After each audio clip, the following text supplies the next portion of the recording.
नमस्कार दोस्तों, आप सभी का हमारे channel motivation hub YouTube channel में तहे दिल से स्वागत है। आज की ये वीडियो गौतम बुद्ध से आधारित है। यह आपके जीवन को बदल सकती है, तो देखते रहिए हमारी वीडियो को। और अगर कोई भी बात वीडियो में कही गई अच्छी या बुरी लगी हो तो कमेंट में बताएं, हम उसे बात को सुधारने की कोशिश करेंगे। और हमारे चैनल को सब्सक्राइब करें ताकि हम भी अपनी मेहनत का फल प्राप्त कर पाए। धन्यवाद। अगर जीवन में शांति चाहिए तो पहले अपने मन को शांत करना होगा, और यदि जीवन में दुख का अंत चाहिए तो बुद्ध की ओर देखिए। ये कहानी है उस स्त्री की जिसने अपना सब कुछ खो दिया और फिर पाया वो जो पूरी दुनिया भी न दे सके। ये कहानी है किसा गौतमी की। बहुत समय पहले की बात है। एक स्त्री थी किसा गौतमी। उसका जीवन सामान्य था, एक प्रेममयी परिवार, एक प्यारा सा बेटा। पर कहते हैं न, जीवन कभी भी स्थिर नहीं रहता।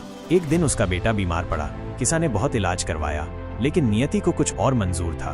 कुछ ही समय में उसके बेटे की मृत्यु हो गई। किसा पागल सी हो गई। उसे यकीन ही नहीं हुआ कि उसका बेटा चला गया। वो अपने बेटे को गोद में लेकर एक डॉक्टर से दूसरे डॉक्टर, एक साधु से दूसरे साधु तक गई।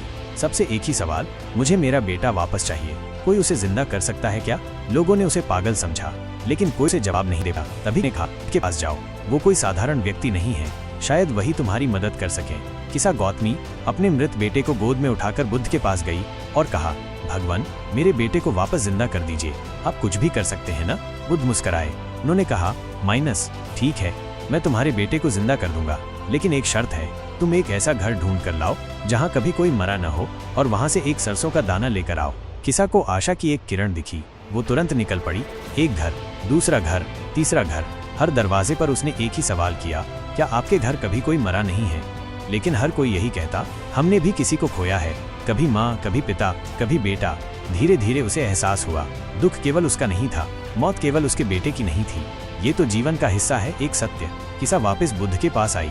अब उसकी गोद खाली थी, आंसू सूख चुके थे, लेकिन चेहरा शांत था। उसने कहा, भगवान, मुझे वो घर नहीं मिला जहाँ कोई मरा न हो। अब मैं समझ गई हूँ, मृत्यु एक सच्चाई है, इससे कोई नहीं बच सकता। बुद्ध बोले, अब तुम तैयार हो ज्ञान पाने के लिए।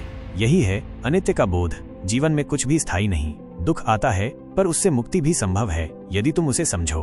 किसा गौतमी ने अपने बेटे को तो खो दिया, लेकिन उस दिन उसे एक नया जन्म मिला।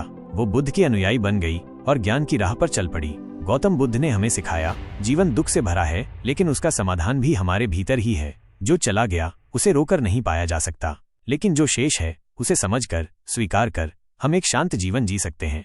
अगर ये कहानी आपके हृदय को छू गई हो तो इसे दूसरों तक जरूर पहुंचाइए। हो सकता है किसी और को भी इसी कहानी की जरूरत हो। इस चैनल को सब्सक्राइब करें और ऐसी ही जीवन बदलने वाली कहानियों के लिए जुड़े रहिए हमारे साथ। धन्यवाद।